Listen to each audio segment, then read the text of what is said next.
Olá! Na aula de hoje, nós vamos falar sobre as equações constitutivas, as equações que relacionam as tensões num corpo com as deformações do corpo. E na aula de hoje, nós vamos obter as equações constitutivas para um sólido elástico, linear, homogêneo e isotrópico, apresentar a relação tensão-deformação para barras em tração, definir as propriedades do material módulo de elasticidade e módulo de cisalhamento e apresentar a lei de Hooke. Nas aulas passadas, nós definimos o conceito de tensão e deformação. Na aula de hoje, nós vamos ver como essas grandezas se relacionam. Quando nós estudamos o conceito de deformação, nós não nos preocupamos com o que causava essa deformação. Hoje, nós vamos entender como que, ao aplicar uma carga externa num corpo, ele se deforma. Aqui tem um exemplo que mostra três sistemas idênticos, de mesma geometria e carregados da mesma maneira, mas cada um dos sistemas é feito de um material diferente. Note que, embora o carregamento externo seja o mesmo, as deformações de cada sistema são diferentes, de forma que deve existir alguma propriedade do material que relaciona as forças externas com a intensidade dos deslocamentos da estrutura. De forma bem geral, nós podemos dizer que, ao aplicar forças numa estrutura, aparecem campos de tensão e deformação nessa estrutura. A intensidade desses campos depende do material da estrutura. As equações que descrevem a relação entre tensão e deformação são denominadas equações constitutivas. E antes de apresentar as equações constitutivas, nós precisamos definir algumas idealizações para modelar nossos sistemas físicos. Primeiro, as equações serão válidas para materiais homogêneos, como metais, vidro ou madeira. São materiais uniformes ao longo de toda a extensão do corpo, isto é, apresentam as mesmas propriedades em todos os pontos do corpo. Já materiais heterogêneos não apresentam as mesmas propriedades em toda a sua extensão. As equações que nós veremos hoje serão válidas somente para materiais isotrópicos, materiais que apresentam as mesmas propriedades em todas as direções do corpo. Novamente, metais ou vidros são materiais isotrópicos. Já a madeira, por exemplo, é um material anisotrópico, já que o comportamento da madeira é diferente se as tensões agem de maneira paralela ou transversal às fibras da madeira.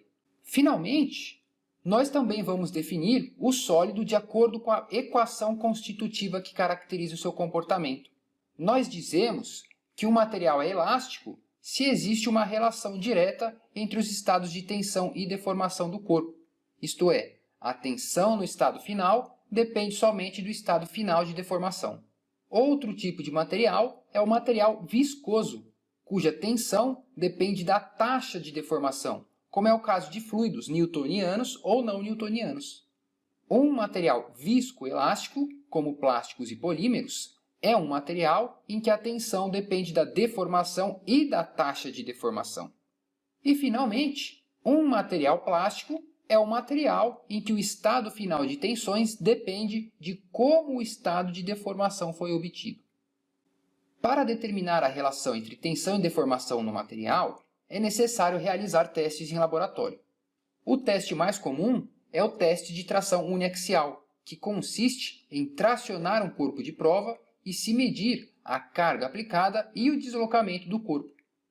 Note que a curva da força pelo deslocamento depende da geometria do corpo, depende da área da seção transversal e do comprimento do corpo. Nós definimos a tensão de engenharia como sendo a força dividido pela área inicial, a área não deformada do corpo de prova. E a deformação de engenharia é o deslocamento medido dividido pelo comprimento inicial do corpo de prova. Com essas definições, nós adimensionalizamos a curva de carga pelo deslocamento, eliminando a influência da geometria do corpo de prova nos resultados. O diagrama que nós obtemos é o diagrama tensão-deformação de engenharia, que contém as características do material sendo ensaiado. Do diagrama tensão-deformação, nós podemos observar algumas regiões bastante notáveis.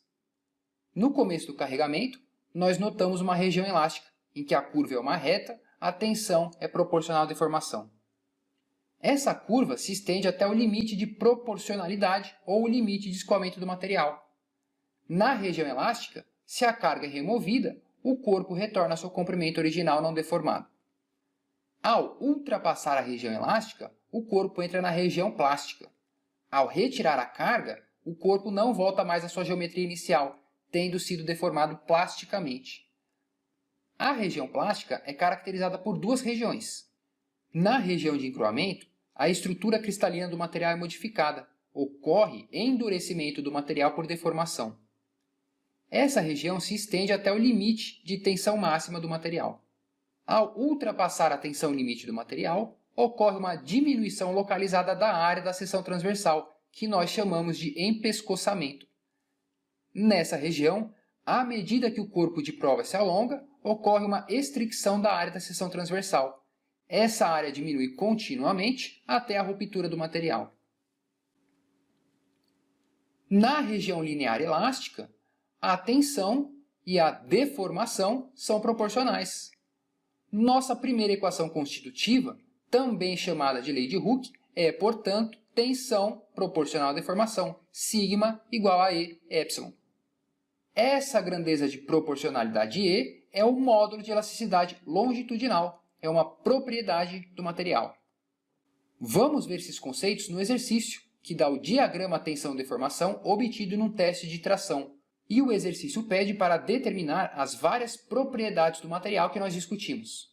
Nesse exercício, já foi dado o diagrama tensão-deformação e já foi indicado nesse diagrama tensão-deformação os vários pontos de interesse. E aqui está a nossa região elástica, e como essa deformação é muito pequena face à deformação total do corpo de prova, o diagrama mostra também essa região elástica numa outra escala bem maior para a gente conseguir enxergar esses valores. Note que na região elástica, isso aqui é uma reta. A tensão é proporcional à deformação. Vale comentar uma distinção. Aqui na região elástica existe o limite de proporcionalidade e o limite de escoamento. O limite de escoamento me dá o limite da região elástica, até onde eu posso carregar o corpo e quando eu remover a carga, ele retorna à posição não deformada. O limite de proporcionalidade me fala até onde tensão é proporcional à deformação. Entre o limite de proporcionalidade e o limite de escoamento, ainda estamos na fase elástica, mas esse pedacinho da curva não é mais linear. Para a grande maioria dos materiais, esses dois pontos acabam sendo o mesmo. Para esse ensaio específico, o limite de proporcionalidade é 241 MPa e o limite de escoamento 262 MPa. O limite de resistência do material é a máxima tensão que ele suporta, 435 MPa, e o módulo de elasticidade do material é a inclinação dessa curva. No limite de proporcionalidade, isso aqui ainda é uma reta, então a inclinação é o tangente desse ângulo. É esse cateto dividido por esse cateto. Isso aqui é o meu limite de proporcionalidade, 241 MPa, e isso aqui é a minha deformação, 0.0012. 241 MPa dividido por 0.0012 dá 200.000 MPa ou 201 GPa. O diagrama tensão-deformação visto anteriormente é um diagrama típico de um aço médio carbono. A composição do aço afeta o comportamento tensão-deformação do material. Aços baixo e médio carbono apresentam limites de escoamento e máxima tensão mais baixo que um aço alto carbono, mas apresentam maiores deformações. A quantidade de carbono não muda o módulo de elasticidade do material, apenas os limites elásticos e as tensões máxima e de ruptura de cada uma dessas ligas de aço. Aços, em geral, apresentam comportamentos semelhantes no diagrama tensão-deformação. Aços baixo e médio carbono são materiais dúcteis com as regiões elásticas e plásticas bem definidas. É fácil identificar a região elástica, a região de encruamento e a região de empescoçamento. Outros materiais dúcteis, como ligas de cobre ou ligas de alumínio, não apresentam uma região bem definida de escoamento E, normalmente, seu comportamento tensão-deformação não é exatamente linear. Outra propriedade importante também é a ductilidade, ou dutilidade. A dutilidade é a propriedade do material de se deformar plasticamente. Um material dútil, ao ultrapassar o limite de escoamento, se deforma plasticamente, absorvendo energia para se deformar. Já o material frágil só apresenta deformações elásticas. O material se rompe antes de se deformar plasticamente. Não há um limite de escoamento, só um limite de resistência. Duas quantidades usadas para medir a dutilidade de um material após o ensaio de tração são o seu alongamento percentual e a estricção, medidos no corpo de prova após a sua ruptura. Vamos ver isso no exercício. Aqui, 3 corpos de prova de mesmo tamanho, mas de materiais diferentes, foram testados em tração. E o exercício pede para nós determinarmos quais materiais são frágeis ou dúteis. Então, se o meu corpo de prova foi tracionado até a falha, o alongamento percentual é a variação percentual no comprimento do corpo de prova. Esse comprimento inicial, medido por um extensômetro, é de 50 milímetros. Então, o alongamento percentual, em função do comprimento final, é isso daqui. A estricção é a redução percentual da área. Eu vou medir o diâmetro do material após a falha e vou comparar com a área original. Em função do diâmetro, a redução percentual da área eu posso escrever dessa maneira. E o diâmetro inicial é de 12 milímetros. Então, para os 3 materiais, o exercício deu os comprimentos finais e os diâmetros finais. Podemos calcular o alongamento percentual e a redução de área percentual. Veja, esse material A apresenta um alongamento e uma estricção pequenos. Um alongamento de 5%, uma variação na área de 8%. Como esse material quase não se deformou, ele é um material frágil. Já os materiais B e C são materiais com grandes deformações. Veja que o material B se alongou 26% e o material C se alongou quase 40%. São materiais dúcteis. Veja que o material C é bem mais dúctil que o B. Ele se alongou quase 40% contra 26% do material B e a área reduziu quase 75% contra quase os 40% do material B. O material C se deformou mais plasticamente do que o B. Então, esses dois são dúcteis, mas o material C é mais dúctil que o B. E o material A quase não se deformou plasticamente. A segunda propriedade do material que nós vamos definir é o módulo de cisalhamento. Um teste semelhante ao de tração, mas que mede as tensões de cisalhamento em função das deformações de cisalhamento, como no ensaio de torção, mostra que, na região linear elástica, a tensão de cisalhamento é proporcional à deformação de cisalhamento. Essa constante de proporcionalidade é o módulo de elasticidade transversal ou o módulo de cisalhamento do material. Vamos ver isso no exercício, que fala que uma liga de titânio foi testada em torção. O exercício passa o diagrama tensão de cisalhamento por deformação de cisalhamento e pergunta o módulo de cisalhamento dessa liga de titânio e a máxima força V que pode ser aplicada num bloco feito desse material. Primeiro, nós começamos analisando o diagrama tensão de cisalhamento por deformação de cisalhamento dado. Veja, região elástica, região plástica, muito semelhante com os diagramas tensão-deformação obtidos no teste de tração. E o módulo de elasticidade transversal, ou o módulo de cisalhamento, é a inclinação da curva aqui na região elástica. O limite de proporcionalidade foi dado, 360 MPa. A deformação de cisalhamento foi dada, 0,008. O módulo de cisalhamento, 45 GPa.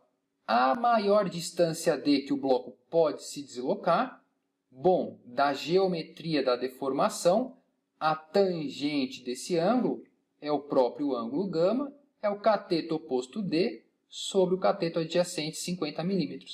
Então, D é o 50 gama. A máxima distância que esse bloco pode se deslocar é o meu limite de proporcionalidade. Não quero ultrapassar esse limite para não induzir deformações plásticas no meu bloco.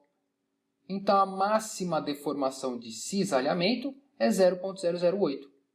então a minha distância D é 0,4 milímetros. A força correspondente, tensão de cisalhamento é força sobre área, é a força V sobre essa área A, é 2.700 kN. Claro que eu também posso calcular essa força V, não em função da tensão, mas em função da deformação, conhecendo o módulo de cisalhamento. A deformação no limite de proporcionalidade é 0,008, então a força máxima 2.700 kN. Mesmo resultado. Na aula de hoje, portanto, nós definimos o conceito de material elástico, linear, homogêneo e isotrópico, nós apresentamos a lei de Hooke para o teste de tração uniaxial e para o teste de torção, nós vimos que para materiais lineares, dentro do limite elástico, a tensão normal é proporcional à deformação normal e a tensão de cisalhamento é proporcional à deformação de cisalhamento. Essas constantes de proporcionalidade são características do material. E é o módulo de elasticidade do material e G o módulo de elasticidade transversal ou o módulo de cisalhamento. E por hoje é isso. Muito obrigado.